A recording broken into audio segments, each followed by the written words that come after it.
Hay un coso que nunca da la cara, Dios berreta que está en ninguna parte, comodín que inventas para quejarte cada vez que te venden un buzón. Andá, contás en la magolla, la de convoy que nadie te creyó. Muy buenas noches, nos encontramos nuevamente en ¿Dónde está Magoya? En compañía de Cristian Sánchez y Walter Nesnek. Muy buenas noches, Walter. ¿Cómo le va? ¿Cómo anda? Muy bien por aquí. Un placer reencontrarme con usted. ¿Usted cómo anda? Bien, bien. Ya primaveral, con ganas de recibir con toda la primavera, como seguramente usted. Los 45 grados que nos espera el sábado. Claro, los hermosos 45 grados y los 50 después que vendrán en diciembre, ¿no es cierto? Me parece que el mundo está cambiando. Y nosotros también. Nosotros también. Usted que está del otro lado, le agradecemos por escucharnos un jueves más en vivo y lo invitamos, como todas las noches que estamos al aire, a que se prepare lo que mejor le guste beber y que nos acompañe en esto que es Donde está Magoya. Oche, qué volador, estamos hasta aquí de cuentos chinos. Andá, cobras en la Magoya, que pagariola tu desilusión. Y el cuento de que Dios es argentino, andá corriendo, contáselo.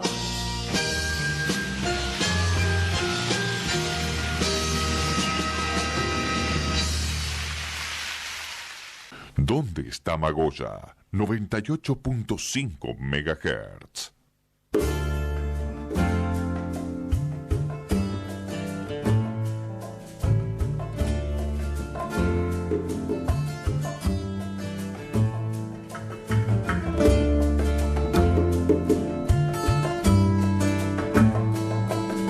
De Alto Cedro voy para Marcané, llego a Puerto voy para Mayarín.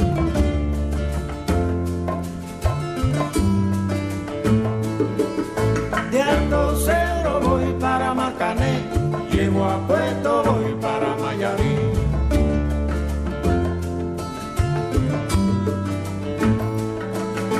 De Alto Cedro voy para Marcané, llego a Puerto voy para... Nació en Suiza un 26 de diciembre de 1904. Hijo de un arquitecto francés y una profesora rusa. Inicia sus estudios de arquitectura en 1921, que los abandona 2 años más tarde, pasando a ejercer como periodista en la revista hispana social Cárteles, destacado también como musicólogo. En 1924 es nombrado redactor jefe de la revista Cárteles y encarcelado en 1927 por su actividad política, de oposición al dictador Machado. En 1928 abandona Cuba para establecerse en París. Allí se dedica a actividades relacionadas con la música, siendo corresponsal de diversas revistas culturales cubanas. Entra en contacto con la vanguardia, especialmente con el surrealismo, y colabora en la revista Revolución Surrealista, de Andrés Breton. En 1933 publica en Madrid su primer novela, Eque j'en va où, aunque la que marca con su madurez literaria es El reino de este mundo. En España entabla amistad con los poetas de la generación del 27, Pedro Salinas, Rafael Alberti y Federico García Lorca. De Alto Cedro voy para Marcané, llego a Puerto voy para Mayarín. Estamos hablando, ¿no es cierto?, de Alejo Carpentier, ¿no es cierto? Así es, De Cuba. Walter, nuestro invitado de la noche. Sí. Cubano, nacido en Suiza.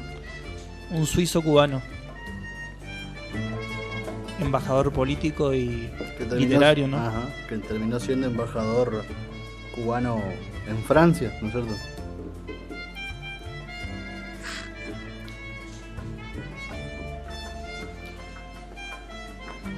Bueno, le tocó vivir entonces esto que se conoció mundialmente y principalmente en el mundo hispánico como el boom latinoamericano, ¿no es cierto? Que fue esta racha de grandes escritores sumado a grandes ventas, ¿no? Como fue el caso de Gabriel García Márquez, todos contemporáneos, ¿no es cierto?, de Alejo Carpentier, y acá en Argentina, bueno, sumados también en el realismo mágico, como el caso de Bioy Casares, ¿no es cierto?, y tantos otros. Así como bien usted le había dicho, ¿no es cierto?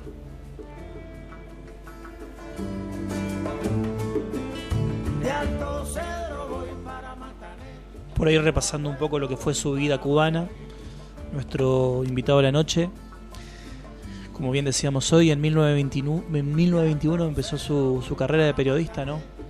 Profesión a la que se dedicaría prácticamente el resto de su vida. Uh-huh. Y en la sección Obras Famosas del diario Habanero, ¿no?, de Cuba, la discusión pública, sus primeros trabajos literarios, básicamente hace resúmenes de obras conocidas, muy conocidas de él, como por ejemplo son Lo Real Maravilloso.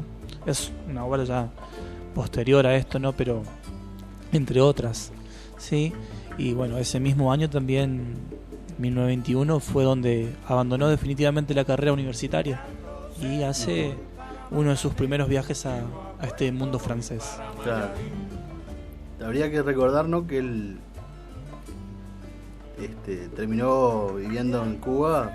Ni bien nace, el padre decide irse a Cuba, a venir a lo que él le denominaba el mundo de los países nuevos, ¿no es cierto?, como en el caso de Cuba, escapándose un poco de lo que él decía que era la decadencia europea, y tenía una tentación importante, ¿no?, por un país como Cuba.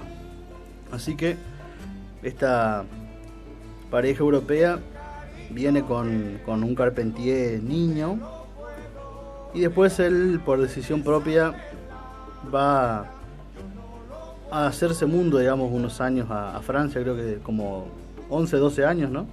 Y después nuevamente regresa a lo que para él es su país, que es Cuba. Y siempre con este trabajo periodístico, el compromiso con las letras, pero, y esto es algo importante, ¿no?, para destacar, que no es una intelectualidad cerrada, ¿no?, esto de querer escribir y ver el mundo desde su columna de mármol, ¿no?, sino siempre comprometido con su pueblo y con su tiempo, ¿no es cierto? Como todos los hombres a los cuales invitamos a pasar por nuestro programa, ¿no es cierto? Sí, hombres comprometidos. Igualmente hay otros que son muy famosos y no necesariamente fueron muy comprometidos con su pueblo, ¿no? Usted se imaginará alguno en especial, ¿no es cierto? ¿Cierto? Sí. Sí. En Francia, se estableció en Valencia, sí, y colaboró en diversas revistas locales, tanto en Francia como también corresponsal y cubanas con poemas, ¿no es cierto? Fueron artículos sobre también, él se dedicó mucho también a la música, haciendo composiciones musicales, ¿sí? Escrituras musicales. Uh-huh. ¿Sí? Y se unió a estos círculos musicales de la ciudad, colaborando con el compositor francés Darius Milhaud, ¿sí? que fue un compositor de Francia, donde su obra se caracteriza por el empleo de la politonalidad, así como los patrones rítmicos derivados del jazz, ¿sí? Fíjese a lo que también se vinculó el personaje, ¿no? Claro, y él, el tiempo que estuvo en Francia, si no me equivoco, fue a fines del 20 y hasta el 39, justo el año que estalló la Segunda Guerra, ¿no es cierto? Segunda Guerra Mundial. Y ahí se vuelve a Cuba. Para Latinoamérica. Uh-huh.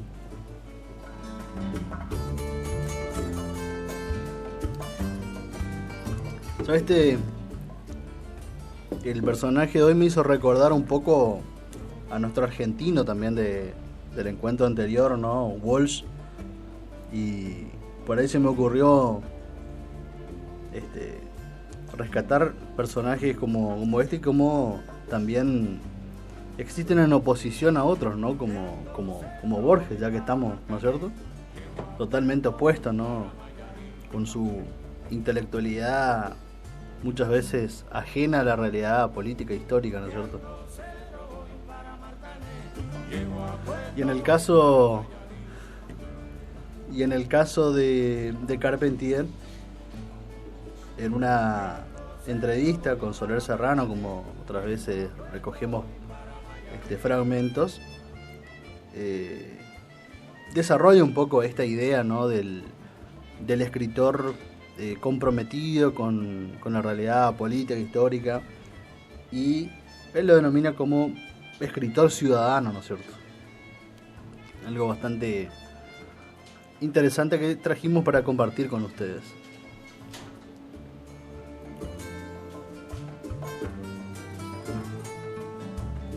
Cuando yo dirigí la Editorial Nacional de Cuba, como usted sabe que la dirigí durante 4 años y medio, y publiqué 73 millones de tomos en 4 años y medio, actualmente la Editorial Nacional de Cuba se transformó en el Instituto del Libro, que ha mantenido ese ritmo de producción, adscrito ahora al recién creado Ministerio de la Cultura, bajo la dirección de un hombre que está llevando admirablemente la cosa, que es Rolando Rodríguez.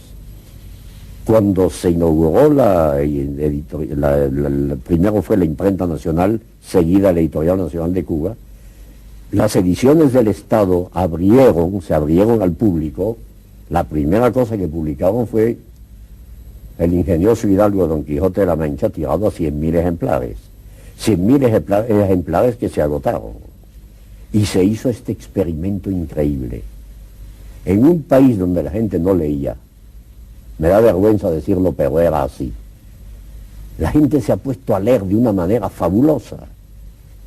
En un país donde no había editoriales literarias, porque el escritor, por bueno que fuera, que quería publicar una novela, o poeta que quisiera publicar poesías, tenía que ir a una imprenta con sus $300 en el bolsillo, pagarse la edición y después llevársela a su casa y repartirla en un carro de alquiler de a 10 por aquí, 5 por allá y 8 por allá. Súbitamente hemos pasado a ser, después de la revolución y del esfuerzo de propaganda hecho por el libro, la victoria contra el analfabetismo, que no nos queda uno.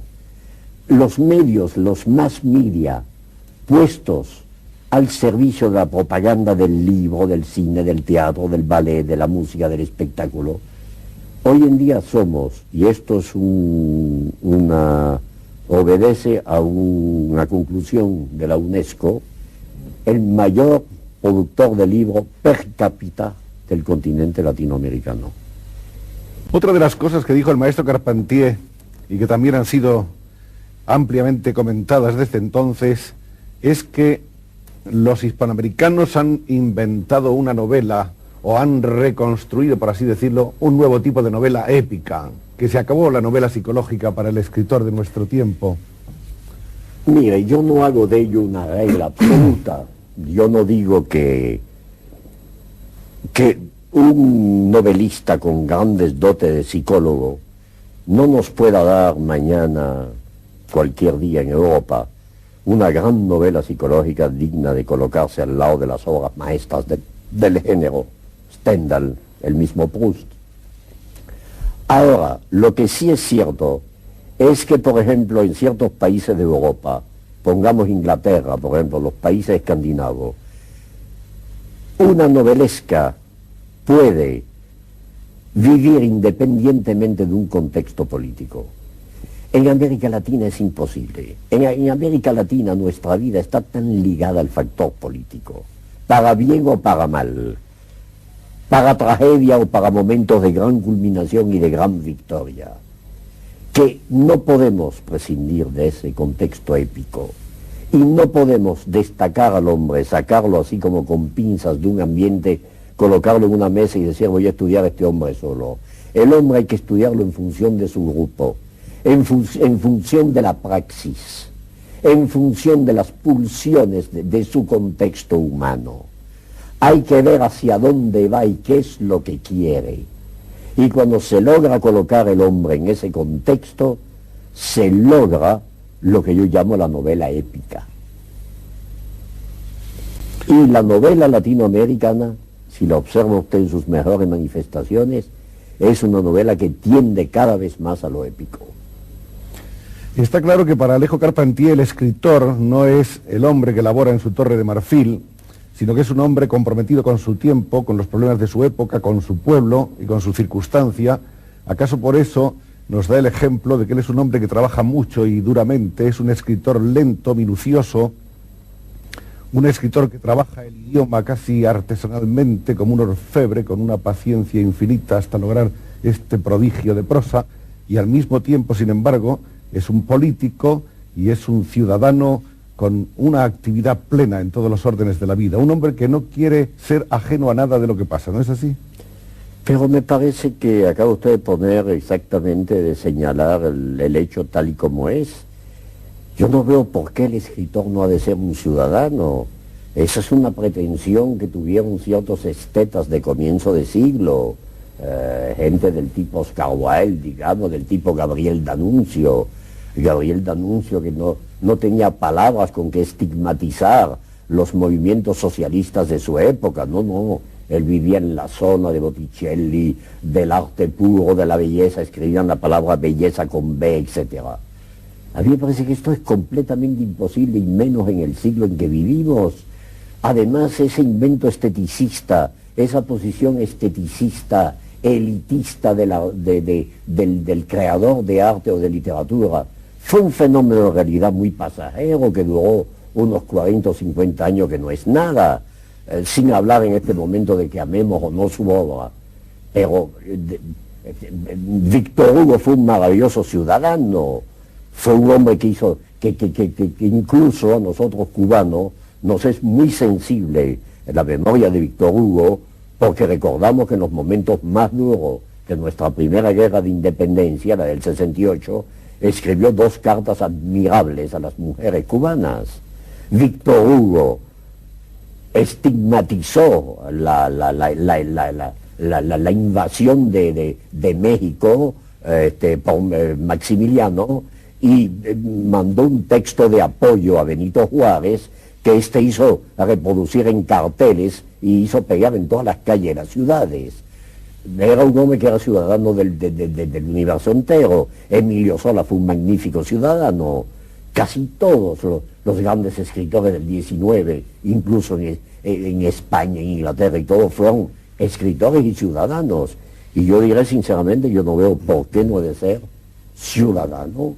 Y como tengo entendido que el escritor más dotado del mundo no puede dedicar 12 horas diarias a la producción literaria, porque además viene un cansancio, viene una cosa, es imposible esa concentración. Un escritor que trabajara 12 horas diarias sobre sus cuartillas acabaría por detestarlas, sencillamente. Yo no veo por qué un escritor no ha de desempeñar sus funciones de ciudadano. Yo diría más, soy ciudadano casi antes que escritor, porque creo que en lo que se refiere a mi país, al menos, el destino de 9 millones de hombres es mucho más interesante que un libro más o menos que yo pueda hacer, aunque desempeñar funciones que tienen que ver con ese destino no disminuyen en nada mi posibilidad de trabajo en mi propia obra. Al contrario, son esos hombres de mi pueblo los que hacen posible que los libros Nicolás Guillén, los míos, los de Onelio, circulen a 100.000 ejemplares.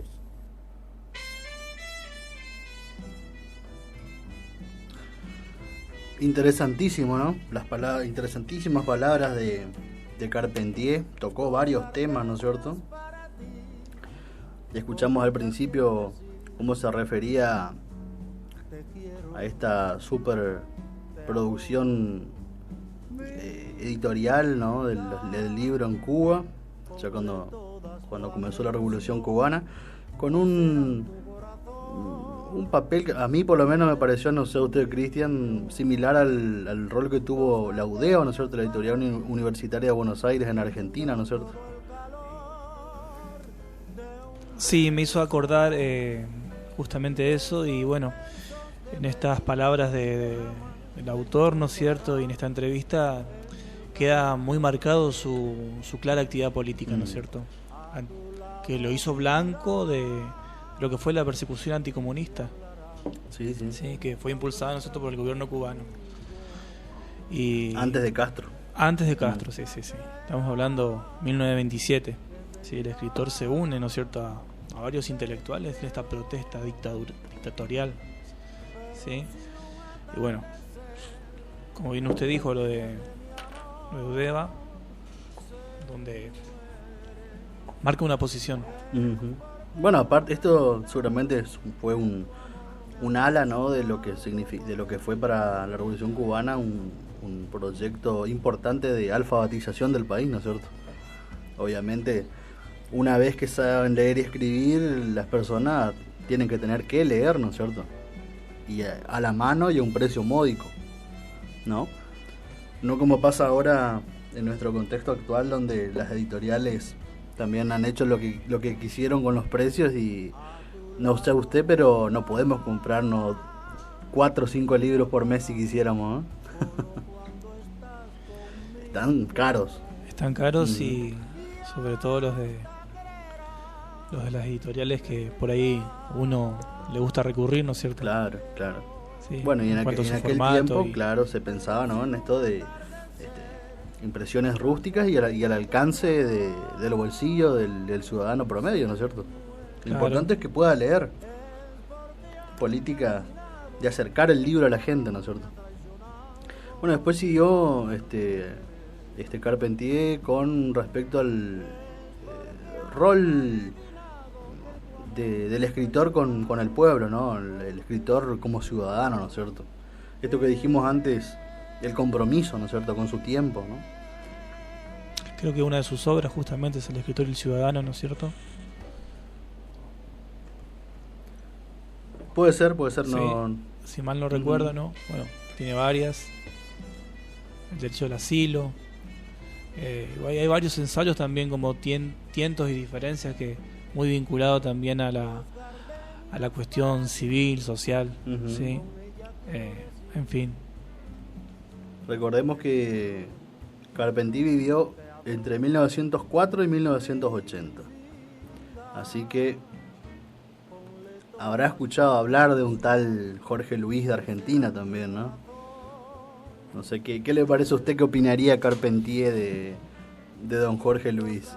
No creo que haya tenido mucha afinidad y se habrá posicionado, ¿no es cierto?, desde una vereda crítica y nada menos, ¿no es cierto?, con su obra literaria.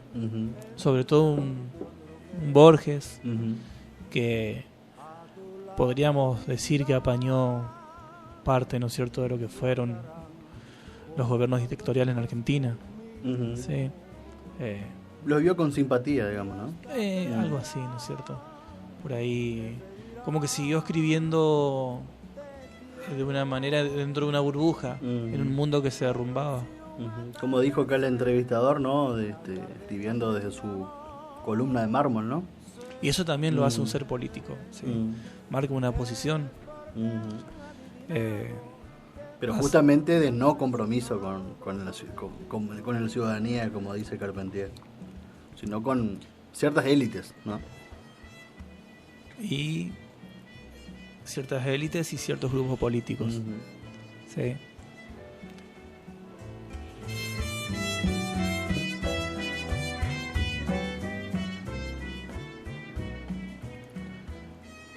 Bueno, Carpentier entonces fue, esto me parece interesante mencionar, de los primeros que recibió el premio Cervantes, que habíamos dicho en otra oportunidad que son entregados en España desde el año 76, y en el 77 fue uno de los galardonados con este premio, que es lo que vendría a ser el Premio Nobel de Literatura, pero en lengua castellana, ¿no es cierto? Se entrega a todos los hispanohablantes del mundo.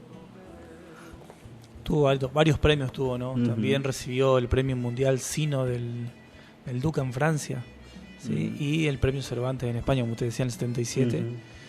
Después en el 79, que fue su último premio, fue el premio Médicis, extranjero en Francia nuevamente. Ujú. Ya ahí, ya casi despidiéndose Sí, de la existencia. De la ¿no? existencia, ¿no? Así que bueno, este fue nuestro... Vamos a compartir un pequeño ¿Cómo no? poema de Carpentier. Dice: nada hay más hermoso que la danza de un macizo de bambúes en la brisa. Ninguna coreografía humana tiene la euritmia de una rama que se dibuja sobre el cielo.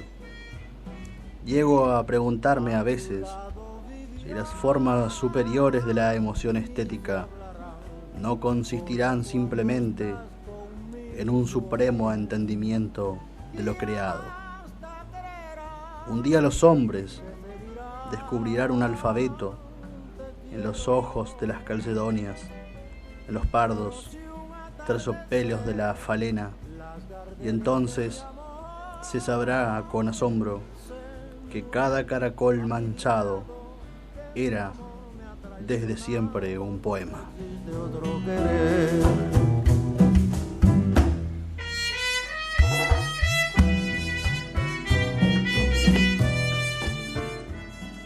De esta manera recordamos a Alejo Carpentier, nuestro invitado de la noche, y nada, un paso más a uno de nuestros grandes autores que pasan por Donde está Magolla. Uh-huh. Y a escuchar algo de música cubana ahora, ¿no?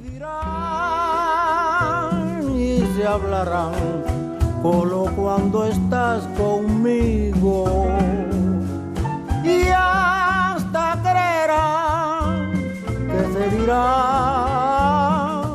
te quiero.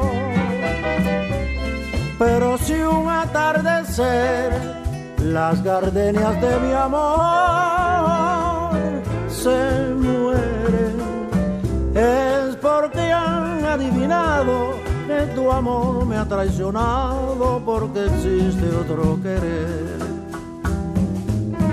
Es porque han adivinado que tu amor me ha traicionado, porque existe otro querer.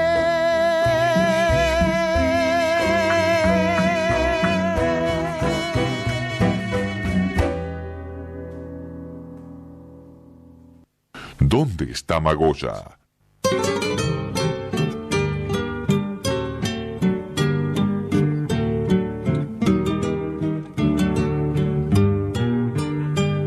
Yo soy como siempre, yo nunca cambié. Mi ropa es la de antes, mi vida también. Por eso de pronto me cuesta creer que seas la misma de ayer. Parece mentira que todo de un golpe se pueda romper. Parece mentira que el sueño más puro nos quiebre la fe. Te miro y no sé, me cuesta creer que seas la misma que quise una vez.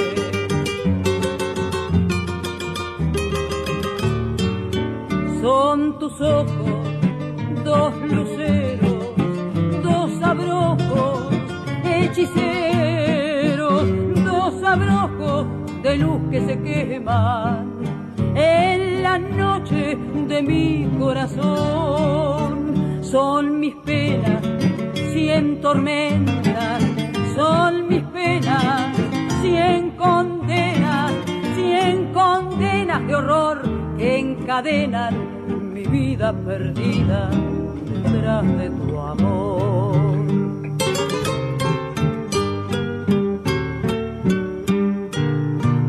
Tu calle es la misma, tu esquina también, las noches del barrio, las mismas de ayer. La luna es la misma que vimos los dos, colgada en la punta de aquel callejón. Sí, todo es como antes y nada ha cambiado, si todo es igual. Parece mentira que solo tu vida pudiera cambiar. Te miro y no sé, me cuesta creer que seas la misma que quise una vez.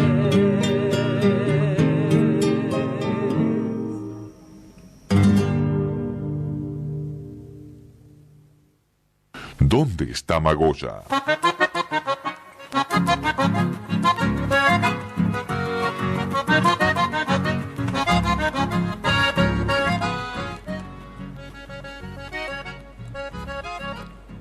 Bien, comenzamos con el bloque de cuestión social y vamos a estar en comunicación telefónica con Marcos Benítez del taller municipal de danza folclórica, ¿no es cierto?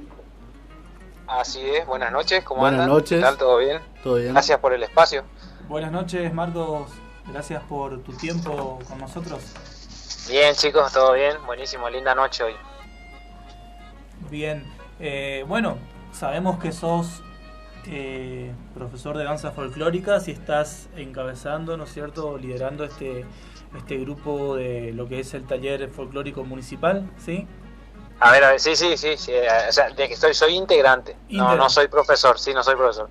Bien. Vengo bailando, sí, pero el profe, ahí, o sea, tenemos varios profesores, varios artistas en el taller.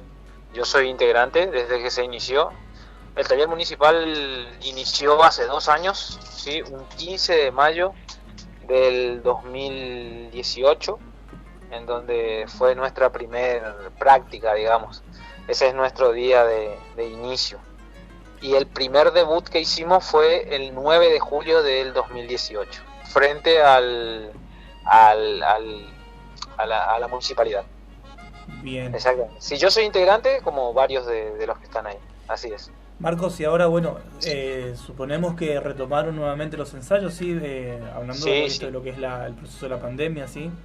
Sí, totalmente. Hace un mes más o menos que volvimos a ensayar, sí, estuvimos sin poder ensayar. Ya los integrantes estaban preocupados, sí. Recuerden que el taller municipal de folclore es para jóvenes y adultos, sí. Siempre la idea fue la gente adulta que tenga su espacio cultural aquí en Jardín América. Entonces, este taller lo lleva a la cabeza el profesor Andrés Álvarez, ¿sí? El famoso Paco Álvarez. Él es el encargado, él es el cabeza, él fue el de la idea, él fue el del proyecto, en donde charlamos porque yo soy conocido de él y medio casi amigo, en donde él me comentaba siempre que iba a haber un taller municipal y teníamos ganas. Y el 7 de mayo en el aniversario Jardín América, en el acto, ahí fue donde nos encontramos y él me dijo: Marco, ya está aprobado el proyecto, así que arrancamos en un par de días. Entonces, bueno, empezamos así, de esa manera, sumando gente, y hoy en día contamos con casi 30 participantes o bailarines, ¿sí? Artistas también dentro del taller. Y realmente es un placer, disfrutamos cada práctica, disfrutamos de cada baile, disfrutamos en cada escenario que pasamos, ¿sí? Tuvimos la suerte de participar en varios digamos, festivales nacionales, ¿sí? Provinciales, nacionales no hicimos, pero provinciales sí. Estuvimos en el del Turista, estuvimos en el Mate, ahí en Santo Pipó, estuvimos aquí en la colectividad, como el de las colectividades, en Raíces, también participamos, y así en cada evento que nos llaman nos hacemos presentes. Muy bueno, Marco, y contanos un poco acerca de los estilos de baile que están realizando, ¿sí? Bien, eso es muy importante, sí, porque el taller siempre se pensó a que sea muy regional, ¿sí? Más de la zona, ¿sí? La idea en sus principios fueron bailar danzas o practicar danzas de la zona, ¿sí? Sabemos que nosotros aquí en nuestra zona lidera a la cabeza el chotis, el banerón o la banera, como se dice, ¿sí? Son bailes que nosotros como que nos criamos con ellos, ¿sí? Desde que nacimos hasta hoy en día, esa música sigue sonando aquí, y los bailes populares alrededor de Jardín América, sí, sabemos que la parte de Aristóbulo, la parte de 2 de Mayo, San Vicente, sí, la zona de la Ruta 14 se baila mucho, sí, y de mucha concurrencia. Entonces la idea es reforzar o demostrar o mostrar a la gente, al público, que el taller se fortalece en los bailes culturales regionales de la zona. Pero no así también, o sea, también apuntamos al folclore norteño, al folclore centro de la Argentina, ¿sí? Hacemos samba, chacareras, gatos, realmente una variedad de danzas tenemos en nuestro repertorio, digamos, que es, dependiendo de las veces que nos presentamos, bailamos diferentes danzas. Qué lindo, Marcos, esto reivindicando siempre la cultura misionerista, ¿no es cierto? Exactamente, sí, la cultura misionera, totalmente. Y respecto a las edades, ¿sí? La franja etaria para integrar esto, para poder bailar. No hay edad, ese es nuestro lema, no hay edad, no hay franja de edad. Sí, de jóvenes, lo que hacemos es empezar o normalmente incluimos a jóvenes de 17, 18 años para arriba. Sí, esa es la edad. Y de ahí hasta el final, o sea, hasta la edad que tengan y quieran bailar y divertirse, son bienvenidos en las prácticas, sí, y se le incluye. Lo bueno de las prácticas que como le digo, es muy divertido. Al ser gente mayor se divierte mucho, nos divertimos mucho en eso y nos ayudamos. Sí, es un taller, no es una academia, sino que es un taller. O sea, yo con mis 70 años no tendría ningún problema en sumarme entonces. Pero mirá, hasta 100, 150 años si tenés, sos bienvenido. Así que mientras tengan ganas de mover el esqueleto, como decimos nosotros ahí, y a disfrutar y a reírnos un poco entre todos, son bienvenidos. O sea, todo Jardín América, la zona. Tenemos bailarines de varios lugares, ¿sí? O sea, tenemos, como te decía, tenemos profesores, profesoras de danza. Tenemos profesoras que tienen ya su academia. Aparte del taller, de participar en el taller, también tienen su academia por afuera. Eso quiere decir que cuando el taller se mueve, a veces nosotros le invitamos a esas academias y se van con nosotros. O sea, ¿Y actualmente cuántos son? Y estamos rondando los 30 bailarines, más o menos, 20, 30 bailarines, sí. Por ahí muchos hoy en día no están participando por el tema de la pandemia, como que no están queriendo ir, pero tratamos de sumar a todos, a los que vayan, sí. Estamos practicando los días miércoles y viernes en el Zoom municipal. Ajá, ahí en la planta alta. Exactamente, en el Zoom municipal. En el primer piso, exactamente, en el Zoom municipal. Y lo hacemos en 2 grupos. ¿Por qué? Por la cantidad. Normalmente hacíamos en un solo grupo, ¿sí? Cuando antes de la pandemia hacíamos en un solo grupo y éramos 30 bailarines practicando. Hoy en día estamos haciendo en 2 grupos, ¿sí? Y normalmente hacemos de entre 10 y 15 bailarines que van, ¿sí? En cada grupo, desde 6:30 a 7:30 un grupo y de 7:30 a 8:30 otro grupo. Hacemos solamente 1 hora. Marco, ¿sí? déjame contarle a la audiencia que anoche estuve chusmeando un poco los ensayos de ustedes y ya tengo ganas de comprarme una alpargata y venir el próximo miércoles. O sea, creo, Cristian, que ya estás adentro, porque ya te incluimos el día de ayer cuando fuiste a la práctica. Así que sos bienvenido. Como decimos, necesitamos de muchos varones, ¿sí? Porque somos pocos los varones. Marco, ¿hay algún requisito respecto a la ropa? ¿Hay que tener, la indumentaria?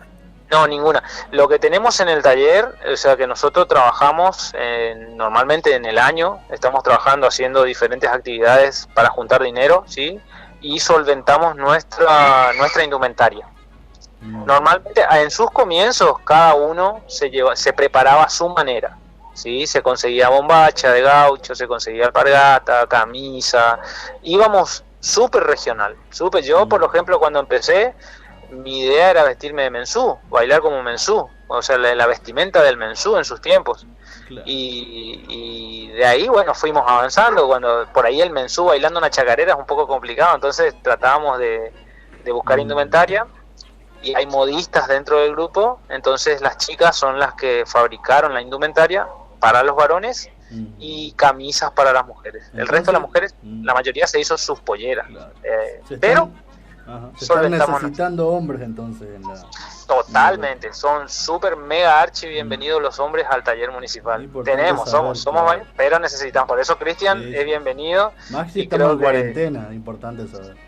Claro, y creo que usted también es bienvenido si quiere bailar. No hay exigencia en el baile. La idea es aprender, ¿sí? Entraron personas que no sabían bailar. Sí, yo soy uno de ellos, o sea, yo no sé bailar ciertas danzas y con la práctica íbamos mejorando y aprendiendo. Eso fue muy importante. Yo a esta altura no puedo coordinar un pie con otro, no sé si puedo sumarme. No hay problema con eso, sí o sí, no, yo creo que yo era igual. Pie derecho adelante y tengo que pensar 3 segundos. Sí, imagínate, yo bailaba, yo tengo 40 años, ¿sí? y yo bailé hasta los 10, 12 años más o menos. Después nunca más. Y me dije en mi vida que en mi vida tenía que bailar, o sea, quería participar del folclore. Entonces esto me abrió las puertas y me sentí súper cómodo y me llevó más o menos un mes a aprender a zapatear el básico, ¿sí? Acuérdense el famoso papito papá, ¿sí? Que es un básico en donde me llevó un par de semanas en donde ya empecé a coordinar y de ahí vamos sacando ciertas mudanzas de zapateo. El profesor Andrés, normalmente tenemos visitas de otros profesores, ¿sí?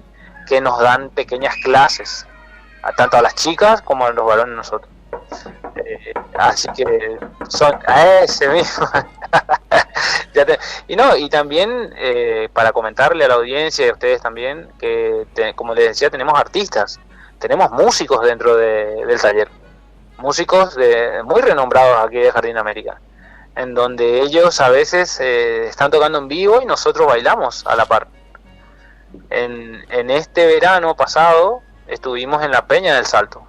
Estuvimos casi toda la peña, nos íbamos y participábamos como taller municipal, en donde tuvimos que bailar varias danzas, practicar varias danzas para que no seamos un repetitivo, digamos. Pero muy lindo, realmente muy emocionante, muy bonito es trabajar. Yo por lo menos me siento súper cómodo y creo que cada uno de los participantes o bailarines del taller de la misma manera se sienten súper cómodos. Así que bienvenidos todos. Marco, ¿alguna red social para chusmear un poco esto que es el taller municipal? Sí, tenemos el Facebook, o sea, por el momento tenemos Facebook, ¿sí? Instagram no tenemos, pero Facebook sí, taller municipal de jóvenes y adultos, Jardín Millonero. Nuestro nombre es Jardín Millonero, fue un nombre que lo sacamos en votación, tuvimos varios nombres que fueron entregando los integrantes y se hizo una votación como para definir el nombre y quedó Jardín Misionero. Tiene una hermosa definición que la próxima que le puedan llamar al que dio el nombre, que es Juan Bautista Pérez Colman, ¿sí? Él puso ese nombre y realmente hizo un texto en donde explica bien del por qué es el nombre Jardín Misionero. Muy bonito. Así que somos muchos para participar en el programa. Ustedes creo que a Juan Bautista Pérez Colman ya lo tenemos agendado, sí, para la próxima entrevista, porque sabemos que es un gran bailarín de tango y que estuvo bailando por los conventillos de San Telmo, ¿sí? Sí, en sus años gloriosos, sí. Ojo, él sigue siendo glorioso, como yo le digo. Es un señor con mucha energía y hoy en día está haciendo música. O sea, tiene su pequeña peñita en su casa, o peña, porque o sea, su gran peña sería más que nada, en donde él lo hace con sus conocidos, se va a comer algo y él hace música para todos. Muy bonito, realmente siempre nos divertimos mucho con Juan. De paso, en donde un saludo que nos está escuchando. Sí, saludo a Juancito, que siempre tocamos guitarra también, nos juntamos los dos y cuando nos juntamos entre todos hacemos unas chacareras. Yo soy de la chamamé, él es de las chacareras y la zamba, yo también, o sea que nos juntamos y hacemos un equipo. Jorge Báez también, un músico muy grande aquí de Jardín América, que también pueden invitarlo a él, que él realmente sabe mucho de cultura, él viene con mucha historia de música, así que puede ser parte de ustedes también ahí en la radio. Bueno, Marcos, como para cerrar un poco, sí, podríamos también brindar un número telefónico, ¿sí? Para asesorarme, no sé, soy un poco tímido, no quiero venir a la municipalidad, voy a mandar un mensaje. ¿Sí? O nos pueden mandar, sí, o un Messenger. Por el Facebook, sí, por el inbox del Facebook, sí, nos pueden mandar un texto, o si no, cualquiera de los integrantes, estamos a disposición para charlar y convencerle y llevarle al taller para que se diviertan de lo mucho, porque realmente nos divertimos y mucho. Bien, te agradecemos entonces tu tiempo para charlar con nosotros y compartir con la audiencia cómo es trabajar y cómo se comparte también el tiempo y la experiencia con los compañeros del folclore, ¿no es cierto? Sí, así es, realmente agradecido por el espacio y bueno, la idea, como le decía Cristian, es que informemos que la gente, el pueblo Jardín América, la ciudad de Jardín América ya nos conoce, o sea, es como que cuando hay un evento en las instituciones ya nos están llamando para que nosotros participemos.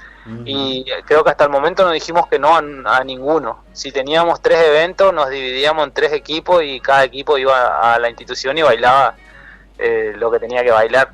Sí. Así que realmente es un placer representar a Jardín América, la gente adulta que tienen muchísimas ganas, son adultos pero muy jóvenes en todo sentido, en espíritu, corazón, en alma, en todo. Sí. Así que realmente tal así como decís, tuve la oportunidad de verlos ahí en vivo en un acto de fin de clases ahí en el barrio Rollito el año pasado.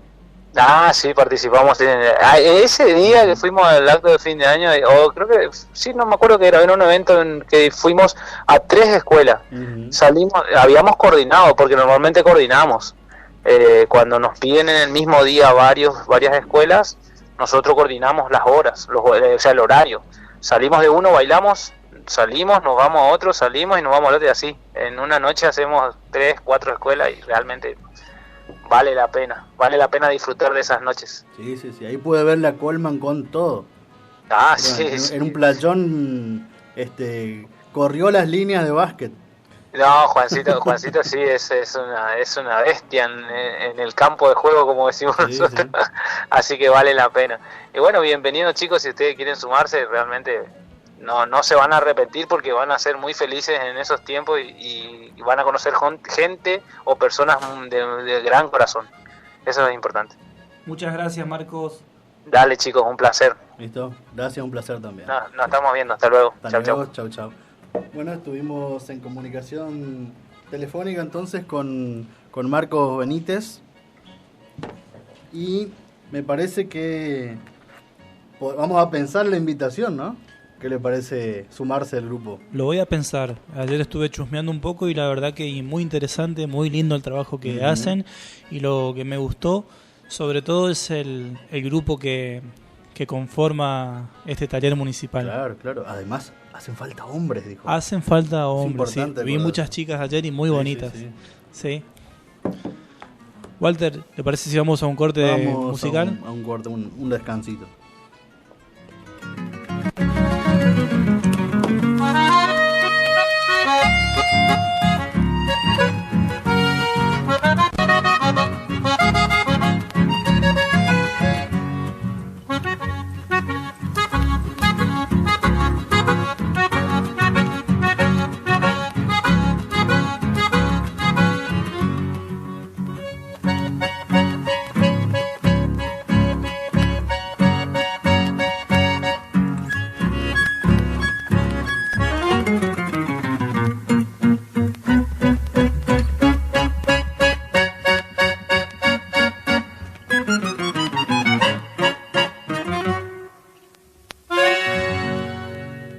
¿Dónde está Magoya?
¿Dónde está Magoya?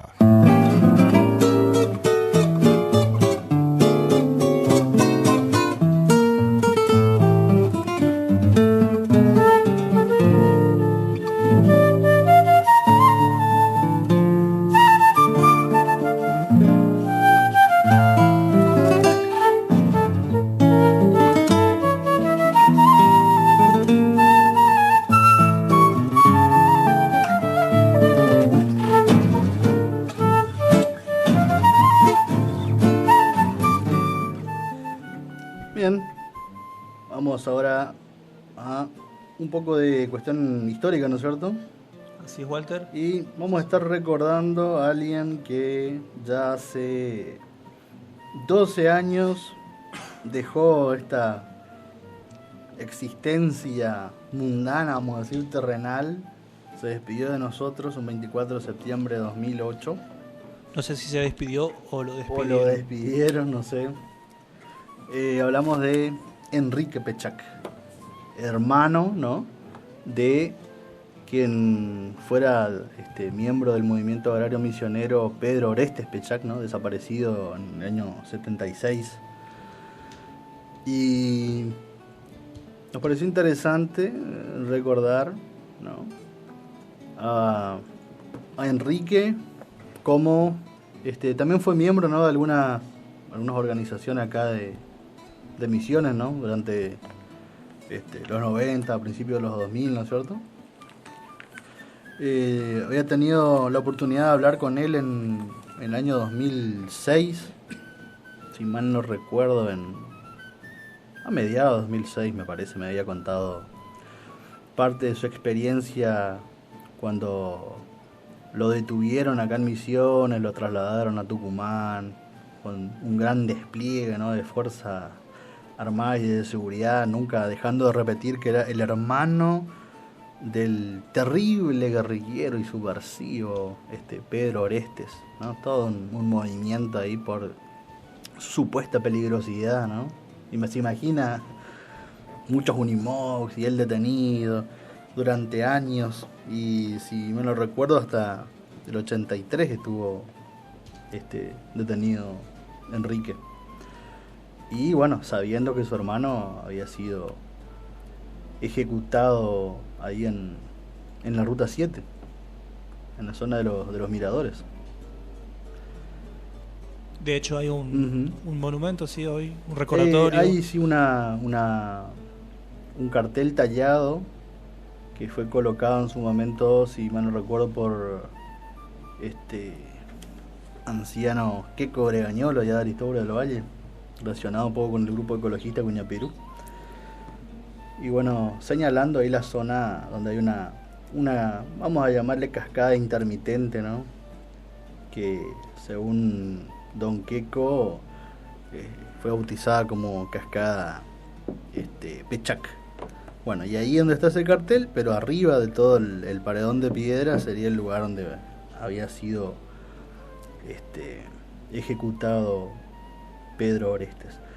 Pero el hermano, que es lo que estamos tratando hoy, después de haber sobrevivido ahí al cautiverio ilegal,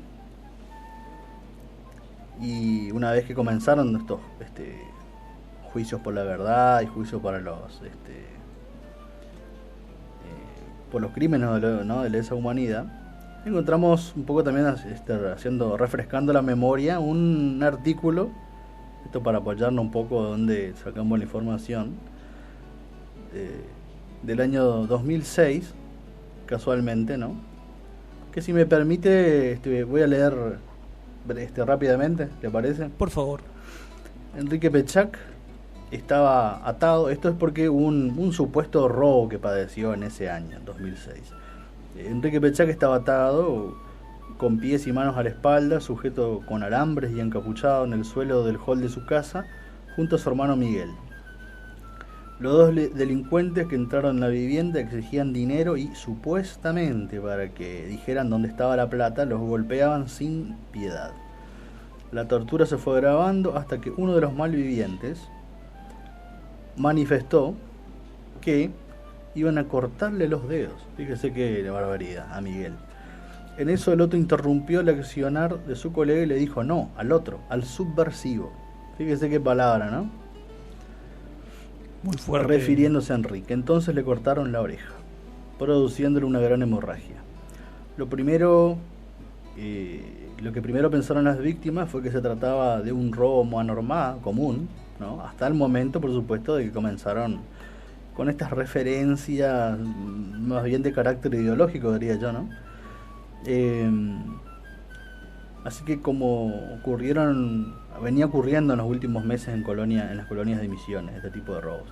Ahora empezaron a inclinarse hacia la posibilidad de que en realidad haya sido una intimidación vinculada con la relación íntima de Enrique con los movimientos agrarios de la provincia y lo que sabría acerca del secuestro y asesinato de su hermano Pedro Orestes, ocurrido en diciembre de 1976. La violencia hacia su persona podría haber sido una amenaza porque el hombre atestiguará en la causa que investiga lo que ocurrió con su hermano a la semana siguiente de este robo. Recordemos que estamos hablando del el 10 de mayo de 2006. El artículo se publicó el domingo de esa semana, de la semana siguiente. Bueno, la pesquisa, ¿no? La investigación de este caso fue tramitada y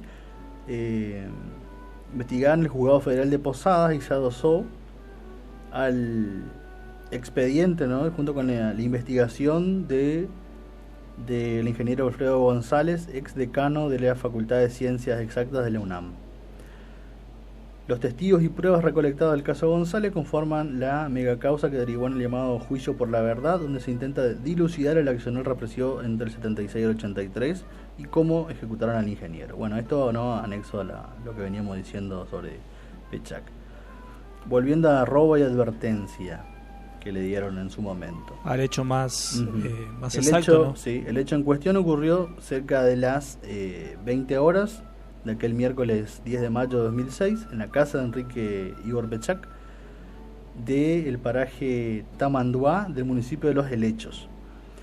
Bueno, él escuchó ruidos extraños en la vivienda y bueno, los delincuentes entraron al inmueble con sus armas, los redujeron, ¿no es cierto? Se llevaron una suma de dinero y ahí fue lo que contamos anteriormente con esta amputación que sufrió, ¿no es cierto? Y estas referencias ideológicas, ¿no? Como es lo de subversivo y otro tipo de improperios, ¿no? Característico de aquellos viejos grupos de tareas, ¿no? Del 76-83.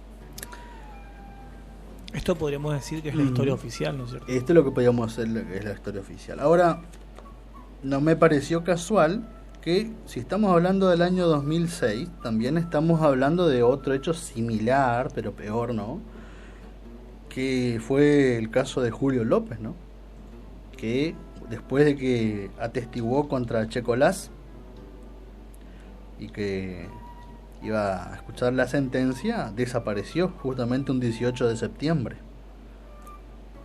Interesante, ¿no? Mucha coincidencia. Mucha coincidencia. O sea, lo que estamos diciendo es que en el año 2006, en ocasión de los juicios por crímenes de lesa humanidad, por un lado en la provincia de Buenos Aires desaparece Julio López y en ese mismo año, en mayo, hubo un simulacro de robo, ¿no? A otra persona muy conocida también que atestiguaba sobre este juicio en Misiones. Aclaremos, Walter, que Jorge Julio López, ¿sí? Fue un militante peronista y de profesión albañil, ¿sí? Que retirado argentino que fue víctima de la desaparición forzada justamente de esta dictadura, ¿no es cierto?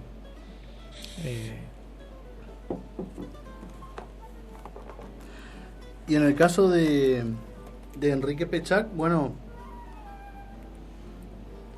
sobrevivió a esta acción violenta, ¿no es cierto? Pero finalmente 2 años y medio después, en el año 2008, un 24 de septiembre, deja de existir. Por supuesto, ¿no es cierto?, que en su juventud, allá en los a fines de los 70, padeció todo tipo de tormento, ¿no es cierto? O sea, era un cuerpo sufrido y vejado.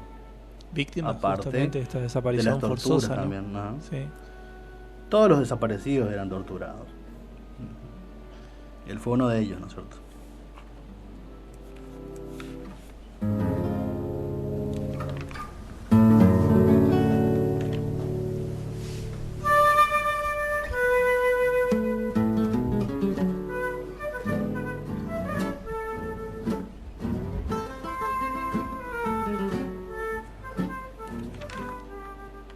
Por ahí, continuando un poco con lo que es el caso de Julio López, ¿no es cierto?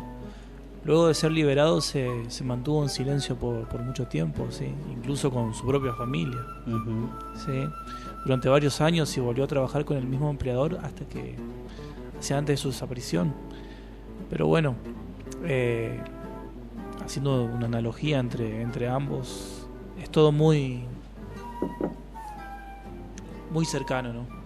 Sí. Usted está diciendo que hay coincidencias en lo que le pasó a uno u otro. Me parece que sí. Con la provincia de Buenos Aires. No sé, ¿usted qué piensa? Y bueno, la situación esta se le transmitió del lado de la defensa de Pechac, le transmitieron al entonces ministro del Interior, Aníbal Fernández. Me parece que se debió tomar mucho más en serio en su momento el cuidado de los testigos, ¿no es cierto? Sí o sí, con custodia supervisada, podríamos decir, ¿no? Siempre fuerzas federales y, ¿quién te dice? Quizás una división especial de protección de testigos y siempre con muchísima presencia de la justicia. Para siempre estar no digo un paso adelante, muy adelante de estos grupos. No respetan nada. Fue todo también muy abierto, muy descuidado, ¿no? Sí. Sí, como que no hubo un blindaje o podríamos decir que sí, hubo un blindaje mediático respecto a la situación, pero no digo, como usted bien decía, por ahí, de cuidar la situación.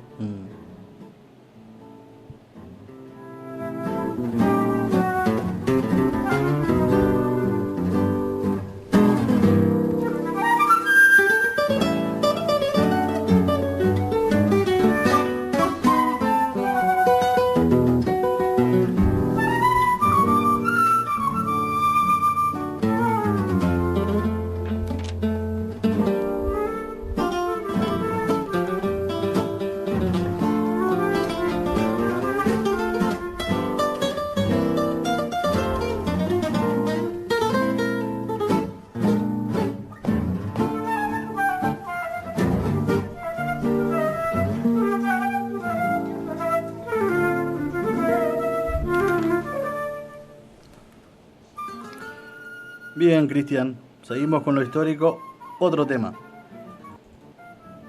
Pero siempre partiendo, digamos, de algo que tiene que ver con la actualidad, ¿no?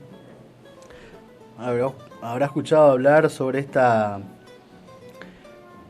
contribución extraordinaria o impuesto extraordinario por la situación de crisis económica que estamos atravesando, por la situación que dejó el gobierno anterior y también la actual pandemia, ¿no es cierto? Escuché hablar algo de lo que es el impuesto solidario, ¿sí? Ajá, sí. El impuesto solidario.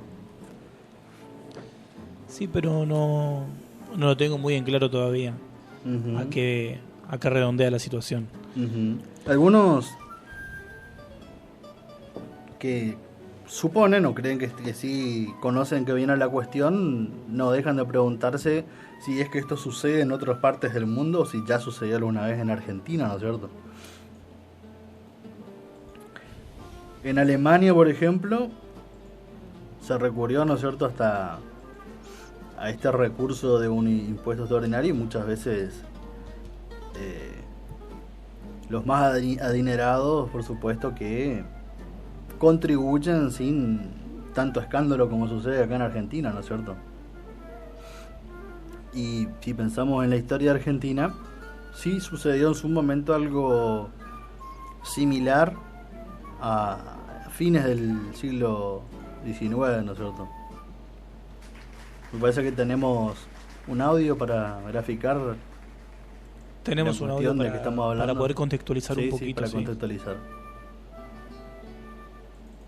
Araceli, nosotros charlamos esta semana, hablábamos del impuesto solidario, y a mí se me ocurrió preguntarte si en la historia argentina había habido alguna vez algún presidente que tuviera que pidiera este impuesto solidario, o que instalara como idea este impuesto solidario. ¿Y qué me contesta Araceli? Totus tus. Sí, la verdad que, bueno, no fue un impuesto, pero fue un pedido de colaboración a los que más tenían, ¿no? Y este fue Carlos Pellegrini. Vos sabés que Carlos Pellegrini es uno de los pioneros de la defensa de nuestra industria, ya hemos hablado de él varias veces aquí. Sí, de todo, es un pionero muy importante. Bueno, en cuestión que Pellegrini, en 1890, era vicepresidente, había asumido junto con Miguel Juárez Celman en 1886. Juárez Celman era concuñado de Roca, que había gobernado en el periodo anterior, y entonces, bueno, lo puso al concuñado creyendo que lo iba a poder manejar y no lo pudo manejar, pero bueno. Cuestión que eran todos del Partido Autonomista Nacional, y para entender, vamos a poner el contexto, porque entonces se produce como una suerte de crisis internacional. En 1887 caen los bancos italianos, un año después caen los de Panamá, se produce la caída del cobre y del mercado de diamantes, caen también los precios de nuestras exportaciones, y bueno, afectada por la crisis, la Baring Brothers, ¿te acordás que la Baring Brothers es la que préstamo acá con el gobierno de Rivadavia ya por 1824? La joya más preciada. Exacto, le exige a la Argentina entonces que cumpla con los pagos, y hasta se llegó a hablar en Inglaterra de una invasión armada a la Argentina para que pague. Bueno, mientras tanto, en la política de Juárez Celman era un espanto. Privatizó los ferrocarriles, malvendió 24.000 leguas de tierras fiscales en la Patagonia, que eran las que habían sido resultado de la mal llamada conquista del desierto, que se la habían tomado a los originarios. Otorgó las obras de salubridad por 45 años a una empresa inglesa que, mira, casualmente tenía lazos con la Baring Brothers. De ahí vino el Palacio de Obras Sanitarias, viste que lindo, que es el que está ahí en la calle Córdoba, donde se construyó entonces. Bueno, en aquel tiempo, tengamos en cuenta que lo que hoy es el dólar, entonces era el oro. Y en 1881 el oro valía lo mismo que el peso, ¿no? En 1887 los 100 oros cotizaban 131 pesos. En 1888 ya eran 153 pesos. Y en septiembre del 89 llegó a 224, y en noviembre llegó a 350 pesos papel. ¿Te das cuenta que se había disparado? Bueno, pero ¿por qué subía el oro? Que, bueno, por lo mismo que, digamos, cuando decís subía el oro se desvalorizaba el peso, igual que decís hoy. Sube el dólar, se desvaloriza el peso. Bueno, porque entonces pasaba lo mismo que ahora. La inflación, es decir, la desvalorización del peso y el aumento de la divisa, es un arma política. La inflación es un instrumento por la distribución del ingreso. ¿A quién le convenía entonces que el oro subiera y se desvalorizara el peso? A los estancieros, por ejemplo, porque exportaban sus productos que cobraban en oro, mientras que todo lo que gastaban lo tenían que hacer en pesos. Era un negocio fenomenal. Por lo tanto, cuanto más se desvalorizaba el peso, mejor era para sus intereses. Para los estancieros lo mejor era buenos mercados en Europa y mala moneda en el país. Bueno, igual que hoy, los que cobran en dólares, obviamente, los productos les conviene. Bueno, cuestión que además de toda esta crisis, también estaban los bancos. Selman había impulsado una ley que se llamaba de los bancos garantidos. ¿Qué quería decir esto? Por esta ley, cualquier sociedad particular o gobierno de provincia, por ejemplo, podían fundar bancos que emitieran moneda. Con la excusa de que había escasez de circulantes, bueno, se hizo esta cosa que fue privatizar la emisión de moneda. Estas emisiones se tenían que hacer con cierto respaldo en oro, pero la verdad que eso no se cumplió. Por lo tanto, imagínate, la circulación monetaria aumentó de 94 millones a 245 millones en 1890. Bueno, cada provincia, cada grupo financiero privado tenía su correspondiente maquinita. Imagínate lo que era eso, y que esos billetes tenían que tener la garantía de la nación. Bueno, por supuesto que se hicieron todo mal. Además, en esta ley había consentimiento del gobierno nacional, y las ganancias servían para hacer préstamos a los políticos oficialistas, que además eran los que permitían que se emitiera billetes sin esa garantía del oro. También solían autorizar y hasta ocultaban el estado de los bancos para que no llegara al público la verdadera situación. Bueno, en este marco surge la Unión Cívica, que fue donde confluyeron grupos políticos de diversos orígenes que se juntaron para oponerse a debacle, ¿no? Las figuras centrales entonces eran Mitre y Leandro Alem. Mitre después se retiró y quedó Alem. Y Alem fue el que lideró la conocida Revolución del Parque, que fue un levantamiento armado. Que bueno, fracasó en las armas, pero logró el objetivo político, que fue la renuncia de Juárez Celio. Y entonces tenía que asumir el vice, que era Carlos Pellegrini. Cuestión que antes de asumir, Pellegrini reunió en su casa, que quedaba ahí en la calle Florida, llegando a Viamonte, y reunió lo más calificado de la sociedad, la gente decente, ¿viste?, de la que hablamos muchas veces. Sí. Que en verdad no eran otros que los que se habían enriquecido con todo esto. Más la mal llamada campaña del desierto, que había recibido tierras. Bueno, entre ellos estaba Ernesto Torquis, un banquero que había sido beneficiado por las guerras, por la entrega de tierras, y que además estaba súper enriquecido porque vendía productos nuestros del campo y después importaba los productos manufacturados, lleno de plata. Bueno, cuestión que les dijo, los reunió ahí, mirá lo que les dijo Pellegrini. Necesitamos de 8 a 10 millones de pesos para pagar en Londres el 15 del corriente el servicio de la deuda. Es decir, en 9 días se vencía eso, y le dice, en el Banco Nacional no tenemos nada.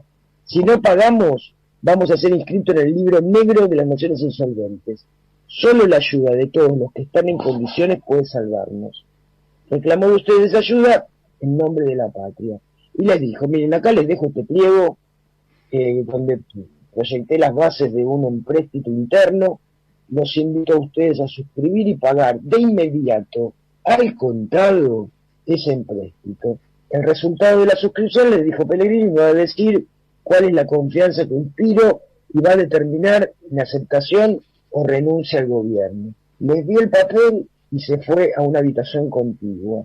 Y bueno, los que estaban ahí fueron leyendo, iban anotando al lado las cantidades con las que iban a contribuir. Al rato volvió Pellegrini, hizo la cuenta y vio que había recaudado más de lo que había pedido. Había pedido de 8 a 10 millones y había juntado 16 millones. Y entonces, ¿qué dijo Pellegrini? Bueno, ahora soy presidente. Y anunció entonces que en su gabinete el ministro de Hacienda iba a ser Vicente Fidel López. Vicente Fidel López era el hijo de Vicente López y Planes, el del himno. Sí, el señor del himno. Y fue el primero que escribió una historia integral de la República Argentina. Bueno, cuestión que Vicente Fidel López, ¿qué hizo como medidas? Escuchá bien, prohibió la venta de oro en la bolsa, determinó la ilegalidad de la circulación de monedas extranjeras, gravó con el 2% a los depósitos en bancos extranjeros y dispuso un aumento de derechos aduaneros sobre los artículos de lujo. Y así empezó a gobernar Pellegrini. Te imaginarás lo que le dirían hoy los que tienen que poner este impuestito, que para ellos es un impuestito, a Pellegrini y a Vicente Fidel López. Sería... Qué impresionante, Araceli, qué impresionante, porque uno cree que esto es algo recién estrenado, y no es recién estrenado. En Europa hace 30 años que existe, y acá están todos asombrados, están todos como horrorizados por este impuesto, que no es un impuesto, es una colaboración solidaria para las fortunas más grandes de la Argentina, que la verdad que tendrían que ofrecerlas directamente. Tengo la sensación, en vez de tanta fiesta de beneficencia ridícula, llena de vestidos caros, y de comidas ampulosas y de sorteo de joyas que valen más que la donación, ¿por qué no ponen la plata y se dejan de joder? Porque no quieren, porque ¿vos te acordás de aquella tira de Mafalda? Yo siempre me acuerdo de eso, donde Susanita, ¿viste esa que siempre se quería casar? Sí. Le decía a Mafalda que ella soñaba con casarse y organizar fiestas de beneficencia para comer caviar y no sé cuánto, para después comprar arroz y porotos, que son las cosas que comen los pobres. Sí. Bueno, eso. Digamos, les encanta. Claro, se juntan, les encanta, muestran su vestido, muestran su opulencia, muestran toda esta historia, y después juntan unos manguitos para que los pobres coman fideos. Y la verdad, que de lo que se trata esto es de redistribuir la riqueza, y eso es lo que no quieren. Por lo menos, los que estaban en los tiempos de Pellegrini, cerraron la boca, no dijeron ni mu. Si sabían cómo habían hecho la plata. La habían hecho con la especulación financiera, la habían hecho aprendiéndose de tierras que no eran propias, la habían hecho con eso, cerraron la boca, le pusieron los mangos, es más, le duplicaron lo que pagaban esas 12 familias. ¿Cómo hicieron la plata? No me digas que es por meritocracia porque no te lo creo. ¿Cómo hicieron la plata? ¿Cómo acumularon tanto? Y que pensaran si esa acumulación no está en estrecha relación con la escasez de la mayoría, digamos. Es fácil, la torta es una torta. Vos la repartís de una manera o la repartís de otra. Digo, esto es así. Y además no les afecta absolutamente en nada. Ni su matrimonio, ni su estado. Y además, la mayoría de ellos tienen buena parte de esa plata fuera del país, evadiendo impuestos, que si no fuera así, tal vez no habría que pedir esta contribución solidaria, ¿no? ¿Qué le pareció, Cristian? Tremendo, ¿no? Tremendo. Me acordaba cuando decía hay que poner la plata. Ajá. A las medidas que tomó el gobierno de Macri, cuando ni bien asume en el 2015, sacarle el impuesto a, por ejemplo, al consumo de champán, claro, a las importaciones, exportaciones, ¿sí? Convengamos que esto del impuesto solidario, que como bien decían ahí, que hace 30 años se ejecuta en toda Europa, es un impuesto a las grandes fortunas. Claro. Sí, no el dueño del supermercado que tiene 10 empleaditos, ni el que tiene una empresita de transporte que tiene 8 empleados. No, estamos hablando de empresas, ¿no? Grandes. Exactamente. De cientos de millones de pesos en fortuna y de dólares también. Que son los que mueven la economía del país. ¿Sí? Uh-huh. Eso sumado también, por ejemplo, a la medida del cepo, ¿no? Uh-huh. Pero bueno, acá no lo dijo ella, pero siempre está este problema, vamos a llamarle enfermedad que tiene la clase media, de identificarse tanto con la clase alta, ¿no? En desmedro de la clase a la que pertenecen y de las clases bajas, ¿no es cierto?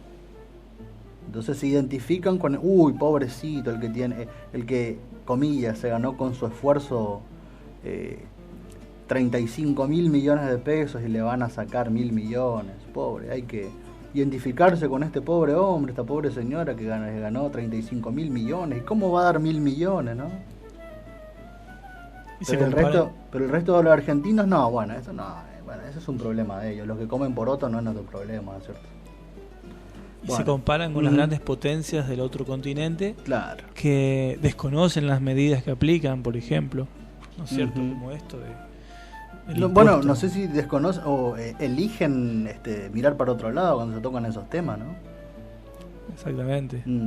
Por ejemplo, y los he escuchado mucho hablar de Suiza, y Suiza tiene un subsidio por nacer simplemente, por ser ciudadano suizo. Les gusta ver el bienestar que tienen otros países, pero seleccionan bastante bien cómo es ese modelo de país hacia adentro que tienen esos otros países. ¿No es cierto? Interesante. ¿No? Muchos de los que hablan, por ejemplo, de Estados Unidos, comparando con el primer mundo, ahora Estados Unidos tiene muchas políticas proteccionistas. Por supuesto. No importa cualquier tipo de producto, protege su industria interna también.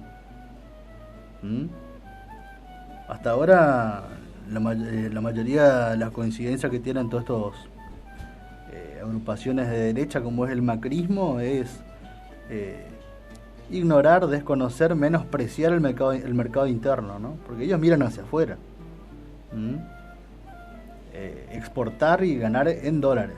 Ahora, el mercado interno no les importa, no le interesa la ganancia que tiene el comerciante, no le interesa, como puede ser en una economía local, el que tiene una óptica, ¿no? El que vende anteojos, eso no tiene la menor importancia para ella, ¿no? Como en los tiempos... ¿Quién le compra una óptica? ¿Viene un empresario de afuera?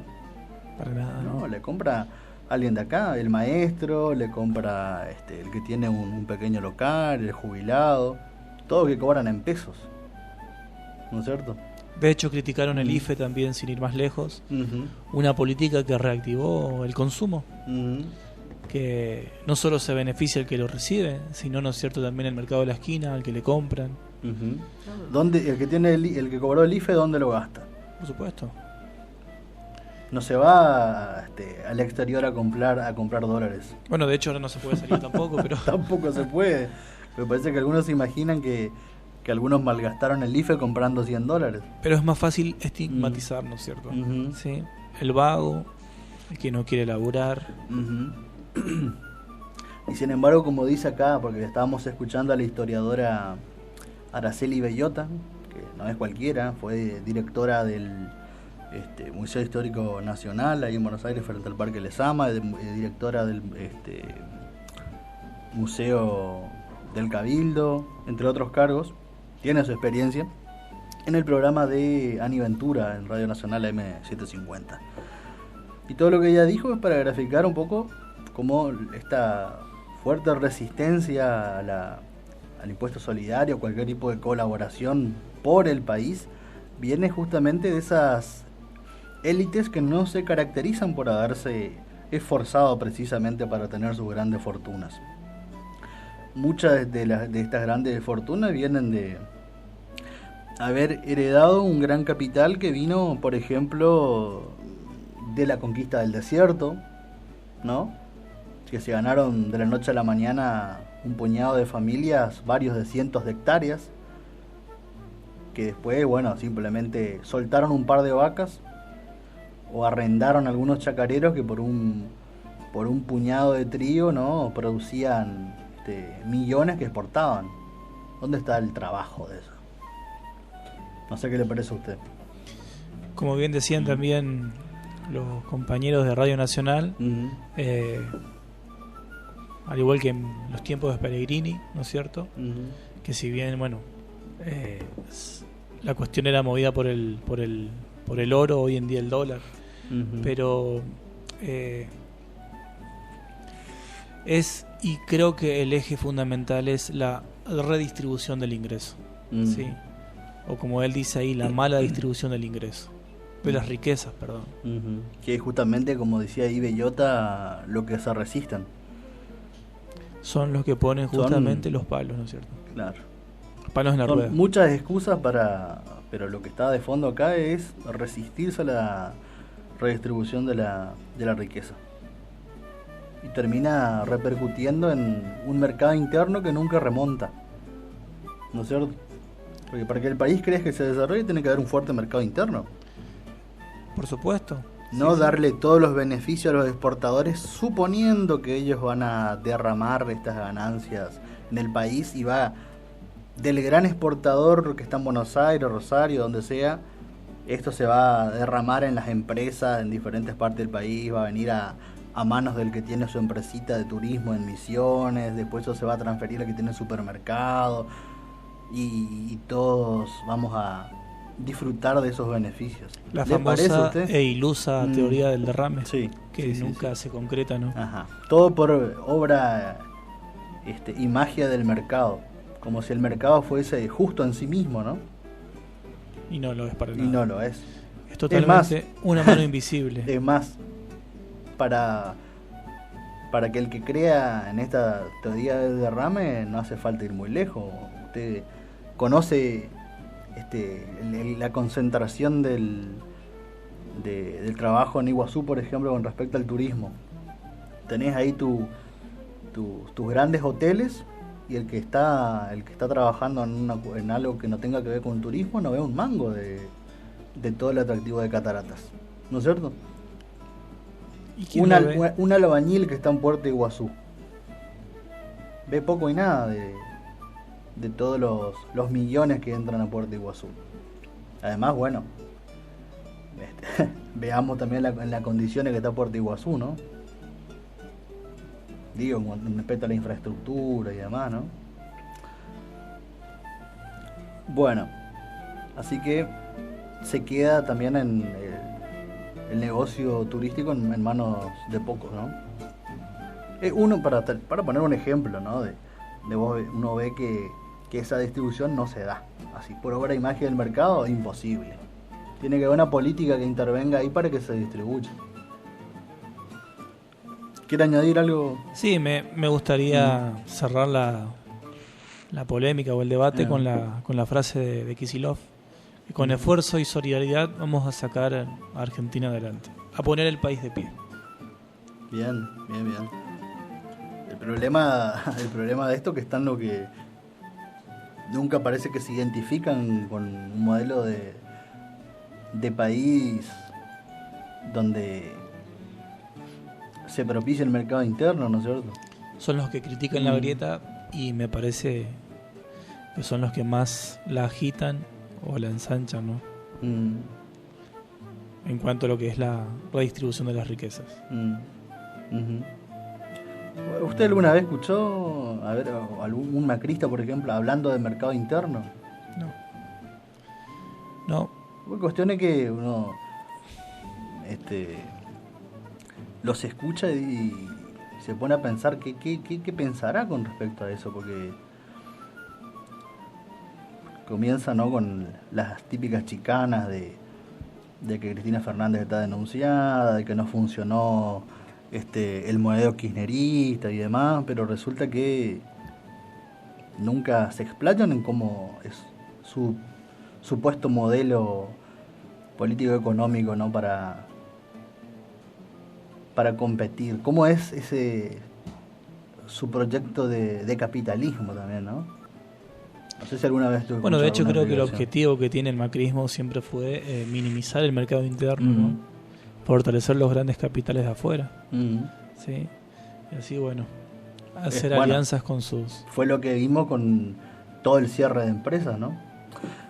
Y a propósito de eso, ¿no?, que muchas quejas últimamente con la cuarentena y el cierre de empresas, no viene mal repasar qué sucedió durante los últimos años, ¿no?, del régimen macrista, ¿no?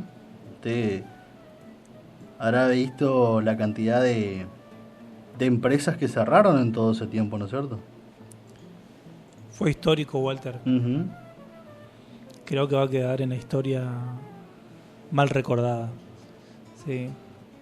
Empresas, tanto pymes como grandes empresas, ¿no? Grandes y pequeñas y medianas, que dieron por quiebra. Y la tasa de desempleo aumentó de una manera abismal. Si le permite, le recuerdo, ¿no?, para recordar un poco, ¿no?, como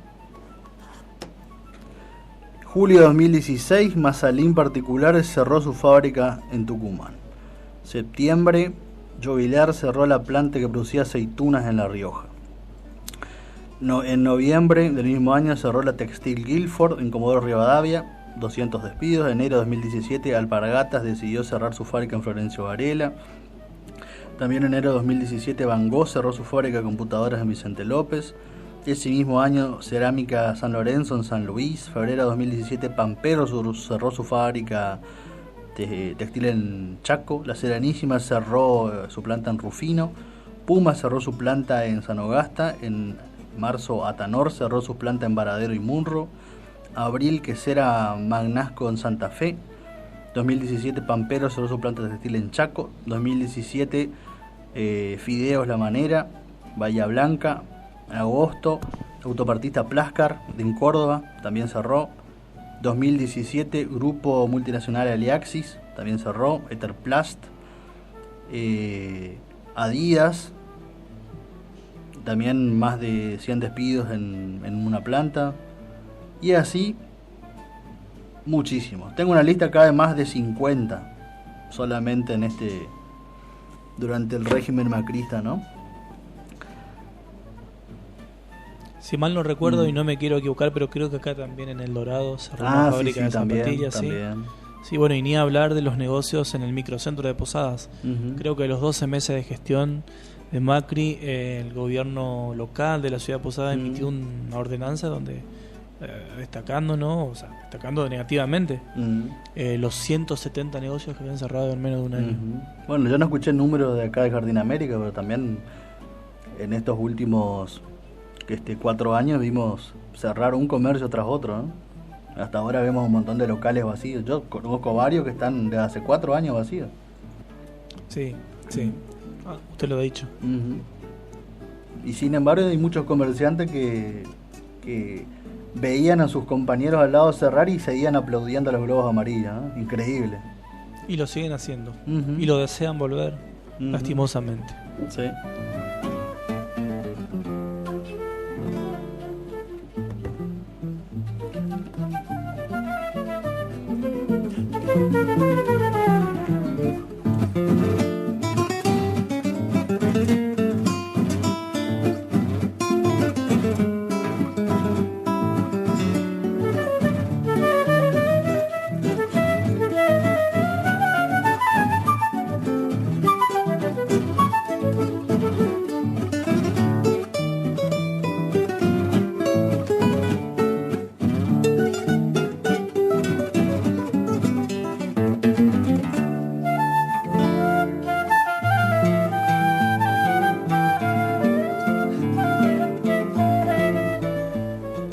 Otro tema. Vamos a recordar el aniversario de la ley 13.010 del 23 de septiembre de 1947, donde por fin se obtuvo en Argentina el voto femenino, ¿no es cierto? Vamos a escuchar un audio al respecto. La mujer debe afirmar su acción. La mujer debe optar. La mujer, resorte moral de un hogar, debe ocupar su quicio en el complejo engranaje social de un pueblo. Nos pide una necesidad nueva de organizarse en grupos más extendidos y remozados. Lo exige en suma la transformación del concepto de la mujer, que ha ido aumentando sacrificadamente el número de sus deberes sin pedir el más mínimo de sus derechos.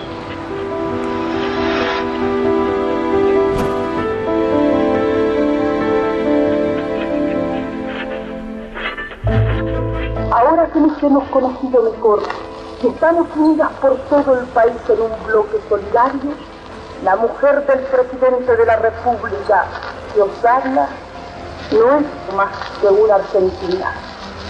La compañera Elisa está luchando por la reivindicación de millones de mujeres, injustamente pospuesta en aquello que de mayor valor en esta conciencia, la voluntad de elegir. El derecho de sufragio femenino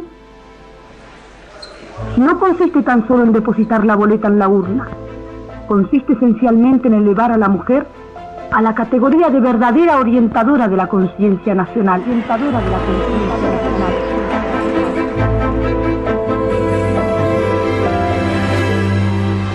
Septiembre de 1947, el Congreso Nacional aprueba el proyecto de ley otorgando los derechos cívicos a la mujer. La señora Eva Perón, única gestora del voto femenino, materializó el sueño de la mujer argentina, otorgándole igualdad de derechos civiles con el hombre como corresponde a una democracia avanzada. Recibo en este instante de manos del Gobierno de la Nación la ley que consagra nuestros derechos cívicos y la recibo ante vosotras con la certeza de que lo hago en nombre y representación de todas las mujeres argentinas.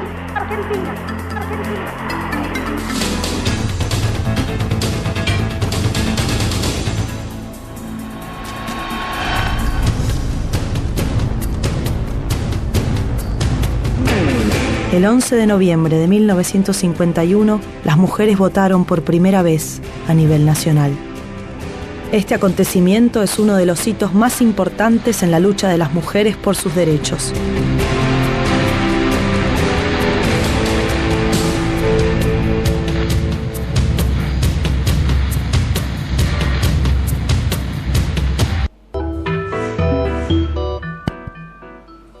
Interesantísimo el audio, ¿no, Cristian? ¿Cómo no recordar la Evita? Uh-huh. ¿Sí? Sobre todo si se es mujer, ¿no es cierto?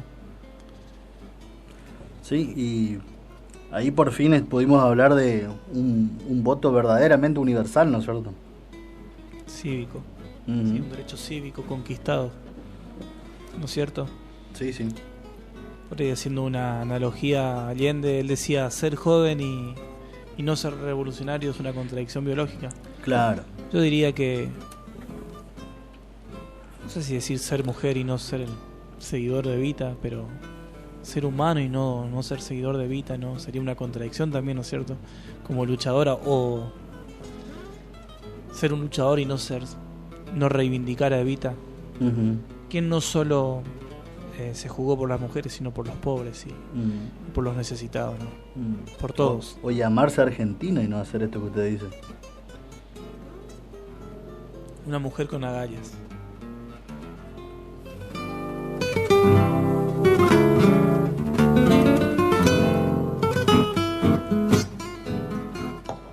De esta manera recordamos a Eva Duarte de Perón, ¿sí? Y nos despedimos, Walter, se nos fue la hora, se nos fue el programa. Sí. Agradecemos al director de la radio, Hernán Juárez, y al intendente Oscar Kornowski, que nos permiten este espacio radial y zapar en busca del conocimiento, preguntándonos como cada jueves, ¿no? ¿Dónde está Magoya?